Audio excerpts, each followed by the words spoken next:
জুলাই গণহত্যার মামলাগুলো আন্তর্জাতিক অপরাধ আদালতে পাঠানোর আহ্বান টবি ক্যাডম্যানের, শিগগিরই সিদ্ধান্ত নেবে সরকার। ৫ আগস্ট ফ্যাসিবাদী হাসিনার বিরুদ্ধে দীর্ঘস্থায়ী ক্ষোভের বিস্ফোরণ, বললেন মির্জা ফখরুল। গণ অভ্যুত্থানে নেতৃত্ব দেয় গণতন্ত্রপন্থী দলগুলো। রোজাদারদের ইফতারের অতিরিক্ত ভাজা পোড়া ক্ষতিকর, পর্যাপ্ত পানি পানের পরামর্শ। হৃদরোগ এড়াতে ধূমপানের পরিহারে তাগিদ। আসলে এখানে দালাল ছাড়া কোনো কাম হয় না। দালাল হলে মনে করেন যে কাজ দ্রুত আগে। 2 বছর ধরে রেনু করতে দিছি, আসলে একটু মেয়াদ বাড়িয়ে দেয়, লাইসেন্স দেয় না। দুদকের অভিযান ও অনিয়মে সাভার বিআরটিএ, দালালের হাতে নাজেহাল সেবা প্রত্যাশীরা। টাকায় মেলে নকল সনদ রেজিস্ট্রেশন। বান্দরবানে অবৈধ ইটভাটার কারণে হুমকিতে পরিবেশ, পাহাড়ের মাটি আর বনের কাঠ যাচ্ছে ভাটায়। টনক নড়ে না প্রশাসনের। শিক্ষকদের দুপক্ষের দ্বন্দ্বে চুয়াডাঙ্গা ডিগ্রি কলেজে তালা, বন্ধ ক্লাস পরীক্ষা, উদ্বেগ আতঙ্কে এসএসসি পরীক্ষার্থীরা। দেখছিলেন শিরোনাম সংবাদ সকালের সঙ্গে আছে আমি স্নিগ্ধা খান। এবার বিস্তারিত। আন্তর্জাতিক অপরাধ ট্রাইব্যুনালের নাম পরিবর্তন ও জুলাই গণহত্যার মামলাগুলো আন্তর্জাতিক অপরাধ আদালতে পাঠাতে অন্তর্বর্তী সরকারকে আহ্বান জানিয়েছেন টবি ক্যাডম্যান। বৃহস্পতিবার প্রধান উপদেষ্টার সঙ্গে সাক্ষাৎ করে আইসিটির প্রধান প্রসিকিউটরের বিশেষ উপদেষ্টা টবি ক্যাডম্যান। এ সময় তিনি জুলাই আগস্ট গণহত্যা মামলাগুলোর নেদারল্যান্ডের হ্যাগে অবস্থিত আন্তর্জাতিক অপরাধ আদালতে পাঠানোর এই আহ্বান জানান। ক্যাডম্যান আইসিটি আইন ও নিয়ন্ত্রণ কাঠামোতে সংশোধনী পরামর্শ দেন, যার মধ্যে রয়েছে পূর্ববর্তী স্বৈরাচারী শাসন থেকে স্পষ্টভাবে বিদায় নেওয়ার জন্য প্রতিষ্ঠানের নাম পরিবর্তনের গুরুত্বপূর্ণ বিষয়টি। এ সময় বিষয়টি শিগগিরই বিবেচনার আশ্বাস দেন প্রধান উপদেষ্টা।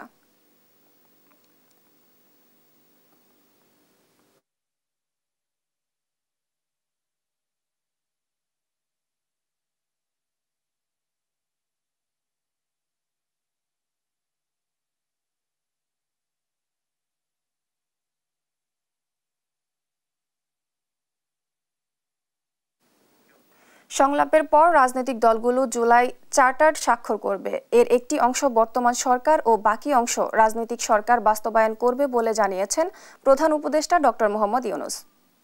বৃহস্পতিবার যুক্তরাষ্ট্রভিত্তিক মানবাধিকার সংস্থা রাইট টু ফ্রিডমের প্রেসিডেন্ট ও নির্বাহী পরিচালক সাবেক মার্কিন কূটনৈতিক ইলিয়াম বি মাইলাম এবং জন ড্যানিলোভিচ রাষ্ট্রীয় অতিথি ভবন যমুনায় সৌজন্য সাক্ষাতে এলে তিনি একথা বলেন।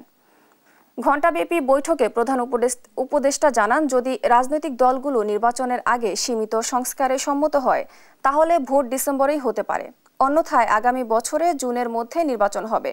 বৈঠকে বাংলাদেশ যুক্তরাষ্ট্র সম্পর্ক, রোহিঙ্গা সংকট, মিয়ানমারের শরণার্থীদের জন্য কমে আসা আন্তর্জাতিক সহায়তা, আগের সরকারের সময় লুট হওয়া অর্থ উদ্ধারের প্রচেষ্টা, সার্ক পুনরুজ্জীবিত করার উদ্যোগ নিয়েও আলোচনা করেন তারা।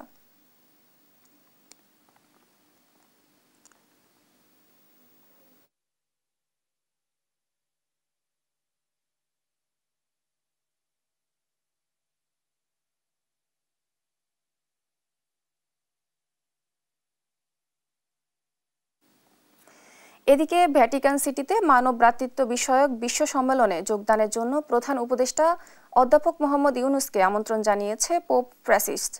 বৃহস্পতিবার ঢাকায় রাষ্ট্রীয় অতিথি ভবন যমুনায় প্রধান উপদেষ্টার সঙ্গে সাক্ষাৎ করে ভ্যাটিকানের ফ্রন্টাজিওন ফ্র্যাটেলি বুটির সাধারণ সম্পাদক ফাদার ফ্রান্সেসকো ওচেতা আমন্ত্রণটি পৌঁছে দেন। সাক্ষাৎকালে ওচেটা নোবেল বিজয়ীর বিশ্বব্যাপী প্রভাবে প্রতি উচ্চ শ্রদ্ধা প্রকাশ করেন। বিশ্ব মানব ভ্রাতৃত্ব বিষয়ক সম্মেলন একটি ঐতিহাসিক সম্মেলন, যেখানে ঐক্য, শান্তি এবং সামাজিক ন্যায় বিচারের উপর ভিত্তি করে ভবিষ্যৎ গঠনের জন্য বিশ্ব নেতা, বিশিষ্ট ব্যক্তিত্ব এবং চিন্তাবিদদের একত্রিত করা হবে। এ সময় প্রধান উপদেষ্টা আমন্ত্রণের জন্য ওচেটাকে ধন্যবাদ জানান।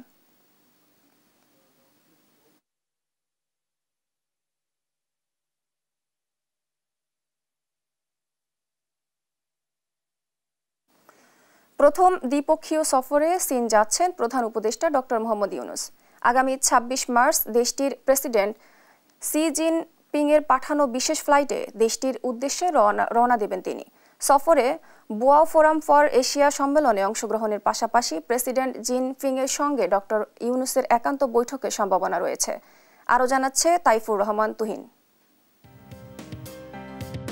আগামী 25 থেকে 28 মার্চ চীনের হাইনান প্রদেশে অনুষ্ঠিত হবে বোয়াও ফোরাম অব এশিয়ার সম্মেলন। এতে অংশ নিতে প্রধান উপদেষ্টাকে আমন্ত্রণ জানায় চীন। বাংলাদেশ সবুজ সংকেত দিলে চূড়ান্ত হয় সফরটি। পররাষ্ট্র মন্ত্রণালয় জানিয়েছে, বোয়াও ফোরাম অব এশিয়ার সম্মেলনে অংশ নেয়ার পাশাপাশি চীনের প্রেসিডেন্টের সঙ্গে দ্বিপাক্ষিক বৈঠক করবেন প্রধান উপদেষ্টা। 26শে মার্চ মহান স্বাধীনতা ও জাতীয় দিবসের রাষ্ট্রীয় অনুষ্ঠান শেষে বিকেলে বেইজিংয়ে রওনা হতে পারেন প্রধান উপদেষ্টা। সেক্ষেত্রে চীনের প্রস্তাব অনুযায়ী সে দেশের পাঠানো উড়োজাহাজে প্রধান উপদেষ্টা চীনে যাবেন। ছাত্র জনতার গণ অভ্যুত্থানে বাংলাদেশের রাজনৈতিক পট পরিবর্তনের পর দুদেশের সম্পর্ক আরও গভীর করায় মনোযোগ দিচ্ছে চীন। দুদেশের সম্পর্কের 5 দশক পূর্তিতে প্রধান উপদেষ্টা অধ্যাপক মোহাম্মদ ইউনূসের এ সফরের মধ্য দিয়ে বেইজিং তার প্রতিফলন ঘটাতে যাচ্ছে বলে মনে করেন বিশ্লেষকরা। এর আগেও জানুয়ারিতে প্রথম দ্বিপাক্ষিক সফরে চীনে যান পররাষ্ট্র উপদেষ্টা তৌহিদ হোসেন। তাইফুর রহমান তুহিন, দেশ TV, Dhaka. 5 August fascist Sheikh হাসিনার বিরুদ্ধে দীর্ঘস্থায়ী ক্ষোভের বিস্ফোরণ হয়েছিল বলে মন্তব্য করেছেন বিএনপির মহাসচিব মির্জা ফখরুল ইসলাম আলমগীর। বৃহস্পতিবার সন্ধ্যায় রাজধানীর একটি হোটেলে বিদেশি কূটনীতিকদের সম্মানে ইফতার মাহফিলে তিনি বলেন, জুলাই আন্দোলনে সব গণতন্ত্রপন্থী দল অংশ নিয়েছে। গণ অভ্যুত্থানে বিএনপির 523 জন কর্মী জীবন উৎসর্গ করেন বলেও জানান তিনি। সাদ আহমেদের রিপোর্ট। ঢাকায় কর্মরত কূটনীতিকদের সম্মানে বৃহস্পতিবার রাজধানীর হোটেল ওয়েস্টিনে ইফতার পার্টির আয়োজন করে বিএনপি। এতে British high commissioner Sarah Cook, যুক্তরাষ্ট্রের সাবেক রাষ্ট্রদূত জন ড্যানি লোভিজ, পাকিস্তানের রাষ্ট্রদূত সৈয়দ আহমেদ মারুফ, তুরস্কের রাষ্ট্রদূত রামিজ সেন, যুক্তরাষ্ট্রের ভারপ্রাপ্ত রাষ্ট্রদূত ট্রেসি অ্যান্ড জ্যাকবসন, চীনের রাষ্ট্রদূত ইয়া ওয়েন ও ভারতের হাই কমিশনার প্রণয় কুমার ভার্মা সহ বিভিন্ন কূটনীতিকরা অংশ নেন। এ সময় বিএনপি মহাসচিব মির্জা ফখরুল ইসলাম আলমগীর বলেন, জুলাই আগস্ট আন্দোলন হঠাৎ করে আবির্ভূত হয়নি, বরং এটি ছিল বাংলাদেশের গণতন্ত্রপ্রেমী জনগণের দীর্ঘস্থায়ী সংগ্রামের অংশ। August most uprising was, in fact, the outburst of the people's long accumulated anguish against the fascist Hasina regime. The July-August movement didn't suddenly emerge. Rather, it was a part of the long-standing struggle of democracy-loving people of Bangladesh. July আগস্টের গণ অভ্যুত্থানে বিএনপির কমপক্ষে 523 জন কর্মী তাদের জীবন উৎসর্গ করেছেন। গেল 1.5 দশকে 1,500 বিএনপি কর্মী হত্যার শিকার হয়েছেন। হাজার হাজার নেতাকর্মী গুম ও ক্রসফায়ারে শিকার হন বলেও জানান তিনি। Besides, during the last decade, 1,500 BNP activists were killed, thousands fell victims of enforced disappearances and crossfire, and more than 6 million people, BNP people, were implicated in false and politically motivated cases. ইফতার এবং মাগরিবের নামাজ শেষে কূটনীতিকরা নৈশভোজেও অংশ নেন। সাদ আহমেদ, দেশ TV, Dhaka. সঠিকভাবে জাকাত আদায় ও বন্টন করা গেলে 6 থেকে 7 বছরের মধ্যে বাংলাদেশের সব মানুষের স্বাবলম্বী হতে পারবে বলে আশা প্রকাশ করেন জামায়াতে আমির ডক্টর শফিকুর রহমান। স্বাধীনতার 54 বছর পরও মানুষ স্বাবলম্বী হতে না পারার পেছনে অর্থব্যবস্থা দায়ী বলেও মন্তব্য করেন তিনি। বৃহস্পতিবার রাজধানীর এক ইফতার মাহফিলে তিনি এসব কথা বলেন। হাসান মাহমুদের রিপোর্ট। প্রথমবারের মতো বড় পরিসরে ইফতার মাহফিলের আয়োজন করে ন্যাশনাল ডক্টরস ফোরাম এনডিএফ। বৃহস্পতিবার রাজধানীর মিন্টো রোডের শহীদ আবু সাইদ ইন্টারন্যাশনাল কনভেনশন সেন্টারে এই আয়োজনে অংশ নেন দেশের প্রথিতযশা চিকিৎসকরা। এ সময় সৎ দক্ষ চিকিৎসক তৈরিতে প্রতিষ্ঠানটির অবদানের কথা তুলে ধরেন চিকিৎসক নেতারা। এতে প্রধান অতিথি হিসেবে যোগ দেন জামায়াতে ইসলামীর আমির ডাক্তার শফিকুর রহমান। পর্যাপ্ত কাউন্সিলিং এর মাধ্যমে আন্তরিকতার সঙ্গে রোগীদের সেবা দেওয়ার আহ্বান জানান তিনি। তার রোগ হয়েছে একটা, আপনি প্রেসক্রিপশন দিলেন আর একটা, এখান থেকে তার সেলগুলো ড্যামেজ হয়ে যাবে, তার হেলদি সেলগুলো তো শেষ হয়ে যাবে। জামাত আমির বলেন, সঠিকভাবে জাকাত আদায় ও বন্টন করা গেলে 6 থেকে 7 বছরের মধ্যে বাংলাদেশে সব মানুষকে স্বাবলম্বী করা সম্ভব। জাকাত যদি তার প্রপার ওয়েতে সংগ্রহ হয় এবং ডিস্ট্রিবিউশন হয়, একটা গবেষণা হয়েছিল যে 6 থেকে 7 বছর লাগবে গোটা বাংলাদেশের সবগুলা মানুষকে স্বাবলম্বী। এদিকে রাজধানীর ইস্কাটনে সাংবাদিকদের সম্মানে ইফতারের আয়োজন করে ঢাকা মহানগর দক্ষিণ জামাত। এতে প্রধান অতিথি হিসেবে যোগ দেন নায়েবে আমির ডাক্তার সৈয়দ আব্দুল্লাহ মোহাম্মদ তাহের। এ সময় দেশের কল্যাণে সত্য ঘটনা সঠিকভাবে তুলে ধরতে সাংবাদিকদের প্রতি আহ্বান জানান তিনি। সাংবাদিকেরা যদি ঐক্যবদ্ধভাবে সত্য প্রতিষ্ঠার সংগ্রামে একাকার হতে পারে, যে আমরা যাহা সত্য তাই লিখবো, যাহা সত্য তাই বলবো, যাহা মিথ্যা তাই লিখবো, যাহা মিথ্যা মিথ্যা বলবো, কারণ আপনাদের ফলক হাজার লক্ষ মানুষের কাছে চলে। ঐক্যবদ্ধ থাকলে সমৃদ্ধ বাংলাদেশ গড়তে জামাত প্রস্তুত আছে বলেও জানান তিনি। হাসান মাহমুদ, দেশ টিভি, ঢাকা। জননিরাপত্তা উন্নতিতে অন্তর্বর্তী সরকারের ব্যর্থতার জন্যই চলতি বছর জাতীয় নির্বাচন সম্ভব নয়। রয়টার্সকে দেওয়া সাক্ষাৎকারে এমন মন্তব্য করেছেন জাতীয় নাগরিক পার্টি এনসিপির আহ্বায়ক নাহিদ ইসলাম। বলেন, সংবিধান পরিবর্তনের মধ্য দিয়ে সেকেন্ড রিপাবলিক নির্মাণে প্রতিশ্রুতিবদ্ধ তারা। নীরব দাসের রিপোর্ট। ছাত্র জনতার গণ অভ্যুত্থানের পর বাংলাদেশ অন্তর্বর্তী সরকারের দায়িত্ব নেন প্রফেসর ডক্টর মোহাম্মদ ইউনূস। তবে তার নেতৃত্বাধীন সরকার গেল 7 মাসে জননিরাপত্তা উন্নতি করতে ব্যর্থ হয়েছে বলে দাবি করেন সদ্য প্রতিষ্ঠিত রাজনৈতিক দল জাতীয় নাগরিক পার্টি এনসিপির আহ্বায়ক নাহিদ ইসলাম। এতে সাধারণ নির্বাচন আয়োজন করার মতো পরিস্থিতি তৈরি হয়নি বলে দাবি করেন তিনি। বুধবার বার্তা সংস্থা রয়টার্সকে দেওয়া সাক্ষাৎকারে এসব কথা বলেন নাহিদ ইসলাম। গত 7 মাসে আমাদের প্রত্যাশা ছিল সবারই যে ল অ্যান্ড অর্ডারটা স্বাভাবিক হওয়া, আমাদের যে পুলিশিং সিস্টেমটা সেটা একটা স্বল্পমেয়াদী সংস্কারের মধ্যে দিয়ে গিয়ে সক্রিয় হওয়া, সেটার কিছুটা উন্নতি ঘটেছে, কিন্তু আমাদের প্রত্যাশিত জায়গায় বা জননিরাপত্তার জায়গাটা এখনও নিশ্চিত করা যায়নি। এই এখন যে ল অ্যান্ড অর্ডার সিস্টেম বা পুলিশিং ব্যবস্থা, ঠিক এই অবস্থায় কিন্তু আসলে একটা জাতীয় নির্বাচন সম্ভব নয় বাংলাদেশে, আমি মনে করি। শাসন কাঠামোয় পরিবর্তন এনে সেকেন্ড রিপাবলিক গঠনের কথাও বলেন তিনি। জানান, এর সূচনা হবে সংবিধান পরিবর্তনের মধ্য দিয়ে। বিদ্যমান সংবিধান, যে বিদ্যমান রিপাবলিক, তার অধীনেই কিন্তু একটা ফ্যাসিজম তৈরি হয়েছে।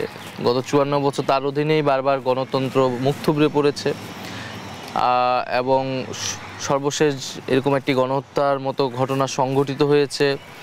আমাদের এই সংবিধান কিন্তু আমাদের মানবাধিকার রক্ষা করতে পারে নাই, গুম হয়েছে মানুষ, আমাদের ভোটাধিকার রক্ষা করতে পারে নাই।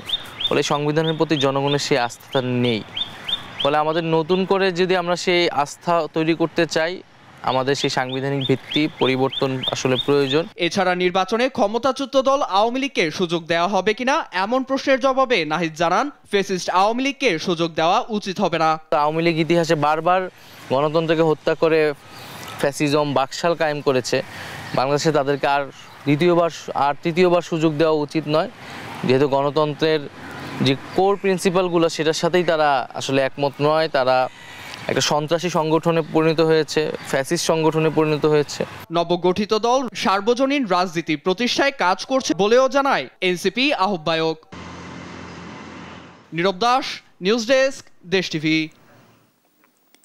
এদিকে বৃহস্পতিবার রাজধানীর স্কাটন গার্ডেন রোডে গণ ইফতারের আয়োজন করে জাতীয় নাগরিক পার্টি এনসিপি। অনুষ্ঠানে দলটির আহ্বায়ক নাহিদ ইসলাম বলেন, পুলিশকে পুলিশের কাজ করতে দিতে হবে। অন্তর্বর্তী সরকারের সাবেক এই উপদেষ্টা বলেন, আকাঙ্ক্ষা অনুযায়ী আইনশৃঙ্খলা পরিস্থিতিরও উন্নয়ন ঘটেনি। বলেন, আগামী দিনগুলোতে সুখ দুঃখ সবকিছুই দেশের জনগণের সঙ্গে ভাগাভাগি করে নেবেন। রমজানের পর এনসিপির দেশব্যাপী কার্যক্রম শুরু করবে বলে জানান তিনি।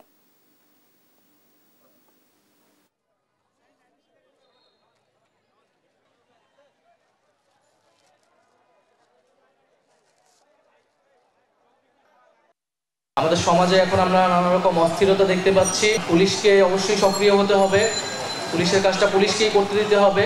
আমরা নিজেরা কেউ আইন হাতে তুলে নেব না। আমরা একসাথে রাজপথে ছিলাম, সামনে আমাদের ভবিষ্যৎ আমাদের একসাথেই হবে। আমরা একসাথেই ভালো থাকবো, না হলে একসাথেই খারাপ থাকবো। একসাথেই আমরা লড়াই করে বাংলাদেশটাকে একটা জায়গায় নিয়ে যাব। রমজান মাসের পরে আমাদের পুরো দেশব্যাপী আমাদের যে কার্যক্রম সেটি আসলে শুরু হবে। আইন শৃঙ্খলা পরিস্থিতি স্বাভাবিক রাখতে রাজধানী জুড়ে রাতভর চলে যৌথ বাহিনীর নজরদারি। বিভিন্ন পয়েন্টে ছিল তাদের চেকপোস্ট। এ সময় মোটরসাইকেল সহ বিভিন্ন যানবাহনের তল্লাশি নিতে দেখা যায় তাদের। এ সময় হেলমেট, গাড়ির কাগজপত্র, ড্রাইভিং লাইসেন্স প্রভৃতি না থাকার কারণে মামলা ও জরিমানা করা হয় বেশ কিছু বাইকারকে। কর্তব্যরত আইনশৃঙ্খলা রক্ষাকারী বাহিনীর সদস্যরা জানায়, সন্দেহের উদ্বেগ করা গাড়িগুলোকে থামিয়ে তল্লাশি করছে তারা। মূলত ডাকাতি সহ যে কোনো ধরনের নাশকতা ঠেকাতেই এই কার্যক্রম তাদের।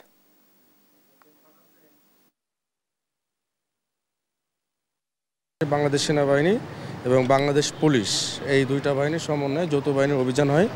অভিযানে আমরা আসলে এই যে ট্রাফিকের যে আমাদের বাংলাদেশে যে সকল আপনার যানবাহনগুলো আছে, বিশেষ করে ফিটনেস উত্তীর্ণ, রেজিস্ট্রেশনবিহীন, ড্রাইভিং লাইসেন্স ব্যতীত ড্রাইভার, এই সব বিষয়ের উপরে আমরা নজর দিচ্ছি।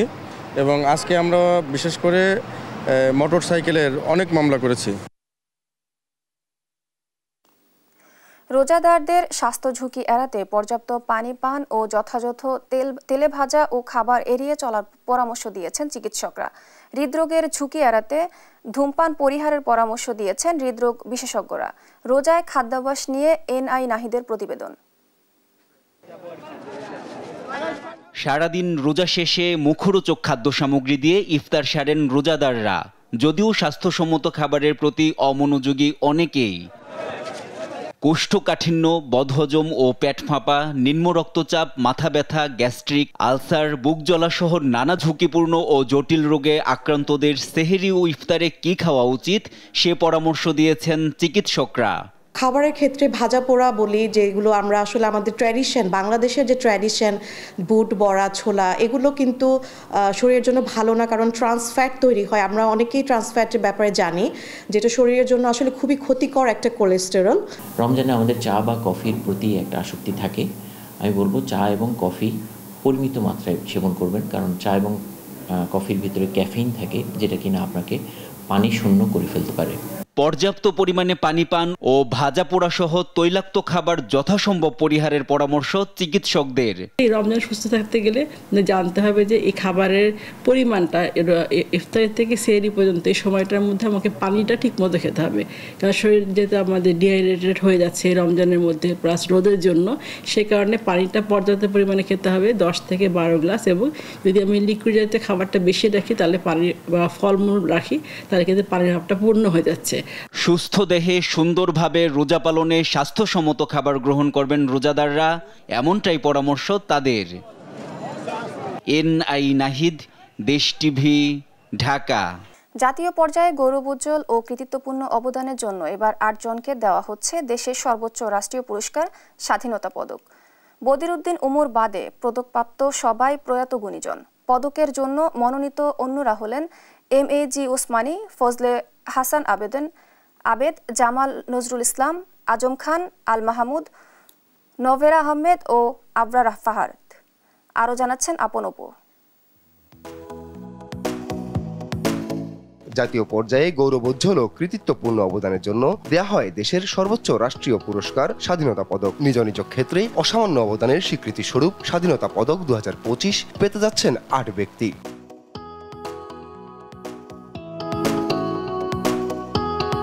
পদকের জন্য মনোনীতরা হলেন এমএজি ওসমানী, ফজলে হাসান আবেদ, জামাল নজরুল ইসলাম, আজম খান, বদরুদ্দিন ওমর, আল মাহমুদ, নভেরা আহমেদ ও আবরার ফাহাদ। স্বাধীনতা পদক 2025 ভূষিত হলেন বাংলাদেশের মুক্তিযুদ্ধের সময় মুক্তিবাহিনীর প্রধান সেনাপতি সর্বাধিনায়ক মোহাম্মদ আতাউল গনি ওসমানী, যিনি জেনারেল এমএজি ওসমানী নামে অধিক পরিচিত। বদরুদ্দিন মোহাম্মদ ওমর ছিলেন বাংলাদেশের কমিউনিস্ট পার্টির মার্ক্সবাদী লেনিনবাদী নেতা। তার রচিত পূর্ব বাংলার ভাষা আন্দোলন ও তৎকালীন রাজনীতি গ্রন্থটি ইতিহাস রচনায় পথিকৃৎ হিসেবে পরিচিত। আজম খান, যাকে বাংলাদেশের পপ ও ব্যান্ড সঙ্গীতের একজন অগ্রপথিক বা গুরু হিসেবে গণ্য করা হয়। সঙ্গীতে অবদানের জন্য বাংলাদেশ সরকার তাকে মরণোত্তর দেশের সর্বোচ্চ বেসামরিক সম্মাননা 21 পদকে ভূষিত করে, আর এবার পেলেন সর্বোচ্চ স্বাধীনতা পদক। স্যার ফজলে হাসান আবেদ বাংলাদেশী সমাজকর্মী এবং বিশ্বের অন্যতম বৃহৎ বেসরকারি সংগঠন ব্রাকের প্রতিষ্ঠাতা। তার অসামান্য অবদানের জন্য এবার তিনি ভূষিত হলেন স্বাধীনতা পদকে। নভেরা আহমেদ বাংলাদেশী ভাস্কর, তাকে বাংলাদেশের আধুনিক ভাস্কর্য শিল্পের অন্যতম অগ্রদূত এবং 20 শতাব্দীর প্রথম বাংলাদেশী আধুনিক ভাস্কর বলা হয়। 1997 সালে বাংলাদেশ সরকার তাকে 21 পদক প্রদান করে। আধুনিক বাংলা সাহিত্যের অন্যতম প্রধান কবি আল মাহমুদ, যিনি একাধারে ছিলেন কবি, ঔপন্যাসিক, প্রাবন্ধিক, শিশু সাহিত্যিক এবং সাংবাদিক। 1971 সালে বাংলাদেশের স্বাধীনতা যুদ্ধে অংশ নিয়ে প্রবাসী সরকারের দায়িত্ব পালন করেন। জামাল নজরুল ইসলাম মহাবিশ্বের উদ্ভব ও পরিণতি বিষয়ে মৌলিক গবেষণার জন্য বিশেষভাবে খ্যাত। 1983 সালে কেমব্রিজ ইউনিভার্সিটি প্রেস কর্তৃক প্রকাশিত the ultimate fate of the universe তার একটি সুবিখ্যাত গবেষণা গ্রন্থ। 2019 সালের 6 অক্টোবর বুয়েট শিক্ষার্থী আবরার ফাহাদকে তৎকালীন ক্ষমতাসীন দল আওয়ামী লীগের ছাত্র সংগঠন ছাত্রলীগের কর্মীরা হত্যা করে। এই ঘটনাটি দেশব্যাপী ক্ষোভের জন্ম দেয় এবং ক্যাম্পাসে ক্যাম্পাসে সহিংসতার বিরুদ্ধে বিক্ষোভ শুরু হয়। পরবর্তীতে আবরার আগ্রাসন বিরোধী ছাত্র সংগ্রামের প্রতীক হয়ে ওঠেন। স্বাধীনতা দিবস উপলক্ষে 1977 সাল থেকে প্রতি বছর দেয়া হয় স্বাধীনতা পুরস্কার। স্বাধীনতা পুরস্কারের ক্ষেত্রে পুরস্কারপ্রাপ্ত ব্যক্তিকে 5 লাখ টাকা, 18 ক্যারেট মানের 50 গ্রামের স্বর্ণপদক, পদকের একটি রেপ্লিকা ও একটি সম্মাননাপত্র দেয়া হয়। নিউজ ডেস্ক, দেশ টিভি। এদিকে মনোনীত হলো পুরস্কার গ্রহণ করবে না বদিরউদ্দিন উমর। পুরস্কার গ্রহণ করা তার পক্ষে সম্ভব নয় বলে জানান। বৃহস্পতিবার গণমাধ্যমের পাঠানো এক বিবৃতিতে তার দল জাতীয় মুক্তি কাউন্সিলের সম্পাদক ফয়জুল হাকিম বিষয়টি নিশ্চিত করেন। বিবৃতিতে বলা হয়, 1973 সাল থেকে বদিরউদ্দিন উমরকে বিভিন্ন সরকারি ও বেসরকারি সংস্থা থেকে পুরস্কার দেওয়া হয়, সেগুলো কোনোটিই গ্রহণ করেননি তিনি। বর্তমান অন্তর্বর্তী সরকারও স্বাধীনতা পুরস্কার দেওয়ার জন্য ঘোষণা দিয়েছেন। এর জন্য ধন্যবাদ, তবে এটি গ্রহণ করা সম্ভব নয়।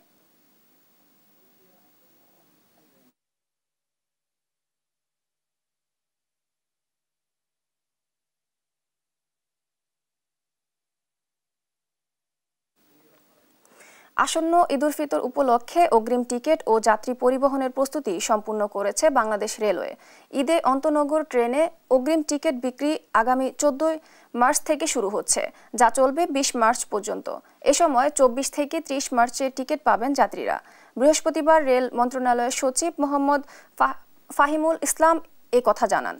এর আগে গত মঙ্গলবার দুপুরে রেলওয়ে ভবনে বাংলাদেশ রেলওয়ের মহাপরিচালকের সভাপতিত্বে ঈদ উল ফিতর উপলক্ষে প্রস্তুতিমূলক সভা অনুষ্ঠিত হয়।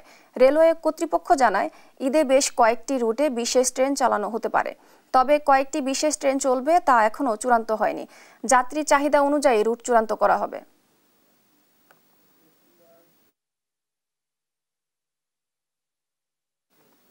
দুর্নীতি দমন কমিশনের অভিযানের পরও বন্ধ হয়নি সাভার বিআরটিএর কার্যালয়ের অনিয়ম ও দুর্নীতি। আগের মতোই চলছে দালালদের দৌরাত্ম্য। প্রতিনিয়তই নাজেহাল হচ্ছে সেবা প্রত্যাশীরা, প্রতারিত হচ্ছে সাধারণ মানুষ। সহকর্মী দেওয়ান ইমানের পাঠানো তথ্য ও ছবিতে অঙ্কন চৌধুরী রিপোর্ট। গেল 21 জানুয়ারি সাভার বিআরটিএ কার্যালয়ে অভিযান চালায় দুর্নীতি দমন কমিশন। এতে প্রমাণ মিলে গাড়ির ফিটনেস লাইসেন্স পেতে গ্রাহকদের হয়রানি করছে দালাল চক্র। কিন্তু এতেও বদলায়নি বিআরটিএর চিত্র, আগের মতোই বেপরোয়া দালাল চক্র। স্বাভাবিক নিয়মে দীর্ঘদিন চেষ্টা করে লাইসেন্স না পেয়ে দালাল জাকিরকে ধরেন সুমন মিয়া।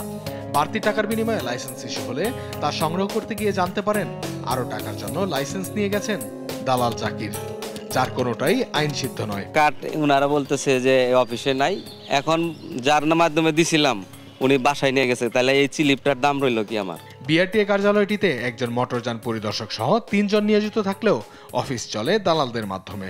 আসলে এখানে দালাল ছাড়া কোনো কাম হয় না। দালাল হলে মনে করেন যে কাজ দ্রুত আগে। 2 বছর ধরে রিনিউ করতে দিছি, আসলে একটু মেয়াদ বাড়িয়ে দেয়, লাইসেন্স দেয় না। সুমন মিয়ার অভিযোগের বিষয়টি জানতে চাইলে দালালকে লাইসেন্স দেওয়ার বিষয়টি অস্বীকার করেন কর্মীরা। পরে তাদের ফোনেই মিলল দালাল জাকিরের ফোন নম্বর। সেভ করা থাকলে যেগুলো অনেক মানুষের তো অনেক নাম্বারই থাকে ভাই, আমি চিনি না ভাই, জাকির সম্বন্ধে আমি জানিও না, চিনিও না। বিষয়টি হাতে নাতে ধরা পড়লেও নিজ দায় অস্বীকার করেন সাভার বিআরটিএর মোটরযান পরিদর্শক আমিনুল ইসলাম খান। নতুন কোনো লাইসেন্স অন্যের কাছে দেয় না, পুরাতন যে লাইসেন্সগুলি ওইগুলি সে ডেলিভারি দেয়। ওর সাথে কার কার সম্পর্ক আছে ওইটা বিষয়টা আর আমি খোঁজ নেই না। সাভার বিআরটিএতে অনিয়ম দুর্নীতি বন্ধ ও স্বাভাবিক সেবা নিশ্চিতে দ্রুত ব্যবস্থা নেওয়ার দাবি জানান ভুক্তভোগীরা। নিউজ ডেস্ক, দেশ টিভি। ইটভাটার প্রভাবে বান্দরবানের গাছপালা থেকে শুরু করে বসতবাড়ি পর্যন্ত লাল রঙে ছেয়ে হয়েছে। রাজনৈতিক নেতারা মিলেমিশে এসব অবৈধ ইটভাটা তৈরি করেছে। ভাটাগুলো বন্ধ করতে গত 5 জানুয়ারি জেলা প্রশাসককে নির্দেশ দিয়েছিলেন হাইকোর্ট। সেই আদেশের পরও যথাযথ উচ্ছেদ অভিযান না করায় ক্ষুব্ধ স্থানীয়রা। সহকর্মী আবুল বাশার নয়নের প্রতিবেদন জানাচ্ছেন সালমা জাহান। ইটভাটা থেকে কুণ্ডুলি পাকিয়ে উঠছে বিষাক্ত কালো ধোঁয়া, সঙ্গে সূক্ষ্ম কোণার নির্গত ছাই আশপাশের গাছপালা ও ফসলের মারাত্মক ক্ষতি করছে। কিছুক্ষণ পর পর ইট বোঝাই গাড়ি ও ভাটার ধুলাবালি গিয়ে পড়ছে আশপাশে। এতে বসতবাড়ি সহ সবুজ প্রকৃতির রং পাল্টে গেছে। বান্দরবানের লামা ও আলীকদম উপজেলার টিএমবি, এসবিএম, এবিএম ইটভাটা ঘুরে এমন দৃশ্য দেখা গেছে। এছাড়া জেলার বাকি উপজেলায় একই কায়দায় পরিবেশে প্রভাব ফেলছে অবৈধ ইটভাটা। ভাটার কালো ধোঁয়ায় বিপর্যস্ত জনজীবন ও পরিবেশ প্রকৃতি। রাজনৈতিক নেতাদের ছত্রছায়ায় এসব ইটভাটার মালিকরা যেমন দেশের আইন ও নিয়ম নীতিকে বুড়ো আঙ্গুল দেখাচ্ছে, তেমনিভাবে বনের কাঠ পাহাড় কেটে কার্যক্রম চালাচ্ছে। লাকড়ি দিয়ে ইট পোড়ানো হয়, মাটি পাহাড়ের মাটি ভালো, তাই মাটি এগুলো ঠিক আছে, এগুলো ইট ভালো হয়। লাকড়ি দিয়ে ইট পোড়ানোর কারণে ইটগুলো খুব ভালো উন্নত মানের হয়। প্রথমে 30 মন লাগে, এরপরে লাস্টে দিয়ে প্রায় 10 মনের মতো লাগে। পাহাড় থেকে যে এগুলো আগে কাটছিল, কাটে এখন ইয়ে করছে আর কি করে, এখন মানে মিল চালাইতেছে আর এখন জমিন থেকে কাটতেছে। তবে সংশ্লিষ্টরা বলছেন সরকারের নির্দেশনায় অবৈধ ইটভাটার বিরুদ্ধে জিরো টলারেন্স নীতি চলছে। নিয়মিত অভিযানও চালাচ্ছেন তারা। বান্দরবনে অবৈধভাবে যে সকল ইটভাটা কার্যক্রম পরিচালনা করছে তাদের বিরুদ্ধে আমাদের নিয়মিত অভিযান চলছে। আপনারা জানেন ইতিমধ্যে আমরা নাগখানছড়ি, লামাতে অনেকগুলো অভিযান চলছে এবং যারা এই ধরনের কার্যক্রম চলবে তাদের বিরুদ্ধে আমাদের জিরো টলারেন্স নীতি গ্রহণ করছি। জমির টপ সয়েল, পাহাড় কাটা এবং বনের কাঠ প্রকাশ্যে ব্যবহার করলেও প্রশাসন, পরিবেশ অধিদপ্তর ও বন বিভাগ কেন নিশ্চুপ, প্রশ্ন উঠেছে সচেতন মহলে। নিউজ ডেস্ক, দেশ টিভি। ভারপ্রাপ্ত অধ্যক্ষ নিয়োগ নিয়ে শিক্ষকদের দুপক্ষে দ্বন্দ্বে তালা ঝুলছে চুয়াডাঙ্গা পৌর ডিগ্রি কলেজে। 15 দিন ধরে বন্ধ ক্লাস, চলছে না শিক্ষা কার্যক্রম। এক প্রকার অচল হয়ে পড়েছে শিক্ষা প্রতিষ্ঠানটি। এই কাণ্ড গড়িয়েছে আদালত পর্যন্ত। পরীক্ষার আগে এমন পরিস্থিতিতে উদ্বিগ্ন শিক্ষার্থীরা, শিক্ষকরাও দায় চাপাচ্ছেন একে অন্যের ঘাড়ে। বিষয়টি ভালোভাবে দেখছেন না কলেজ কমিটির সদস্যরাও। সহকর্মী খায়রুজ্জামান সেতুর পাঠানো তথ্য ও ছবিতে অঙ্কন চৌধুরী রিপোর্ট। গেল 12 ফেব্রুয়ারি চুয়াডাঙ্গার পৌর ডিগ্রি কলেজের সাবেক অধ্যক্ষ অবসরের পর শাইমা সুলতান নামে এক শিক্ষককে ভারপ্রাপ্ত অধ্যক্ষ নিয়োগ দেয় গভর্নিং বডি। এতেই প্রকাশ্যে আসে শিক্ষকদের দুপক্ষের দ্বন্দ্ব। দাবি ওঠে কলেজের জ্যেষ্ঠ শিক্ষক নাজনীন আরা খাতুনকে ভারপ্রাপ্ত অধ্যক্ষ নিয়োগ দেয়ার। এই দাবিতে কলেজের সবকটি ভবন গেটেই তালা ঝুলিয়ে দেন শিক্ষকদের একটি পক্ষ। এরপর থেকেই অচল শিক্ষা প্রতিষ্ঠানটি। পরবর্তীতে এই ঘটনা গড়িয়েছে আদালত পর্যন্ত। নিয়োগের বিরুদ্ধে করা হয়েছে রিট। আমরা প্রতিদিন সকালে কলেজে আসছি, স্যাররা বসে আছে, ক্লাস নিচ্ছে না। আমি গত 2 সপ্তাহ ধরে ঘুরে ঘুরে আজকে ফর্মটা হাতে পেলাম। এতে আমরাও ভোগান্তি পড়ছি এবং পড়াশোনা বিঘ্ন ঘটছে। সামনে যেহেতু আমাদের পরীক্ষা, এখন সিলেবাস শেষ না হলে তো আমাদের রেজাল্ট তো ভালো হবে না। এর দায়ভার এখন কে নেবে? প্রিন্সিপালদের যে এরকম অবস্থা, আমাদের স্টুডেন্টের কি দোষ? ছাত্র শিক্ষকদের আমরা কি দোষ করেছি? শিক্ষকদের দ্বন্দ্বে শিক্ষা কার্যক্রম বন্ধ।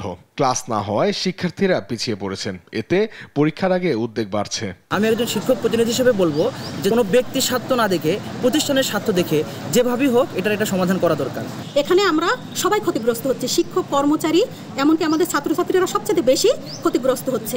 গভর্নিং বডির মতে নাজনীন আরা খাতুন সাধারণ শাখার শিক্ষক না হয় তাকে নিয়োগ দেওয়া সম্ভব হয়নি। তাই দ্বিতীয় ব্যক্তি হিসেবে শাইমা সুলতানা নিয়োগ পেয়েছেন। বেসরকারি প্রতিষ্ঠানে গভর্নিং বডি মনে করে উপরে 4-5 জনের মধ্যে যাকেই দিয়ে তাকে দিতে পারে এবং এর একটা আরো আমরা দিলেই হবে না, এটা আবার ভার্সিটি দেবে অনুমোদনের জন্য। ভার্সিটি অনুমোদন না দিলেই হবে না, তো নেক্সট ম্যান দেব, কিন্তু এটা একটা অর্ডার সিটি মনে করি। বর্তমানে কলেজে প্রায় 8000 শিক্ষার্থী অধ্যয়নরত রয়েছে। দ্রুত সমস্যার সমাধান করে স্বাভাবিক শিক্ষা কার্যক্রম চালুর দাবি শিক্ষার্থীদের। নিউজ ডেস্ক, দেশ টিভি।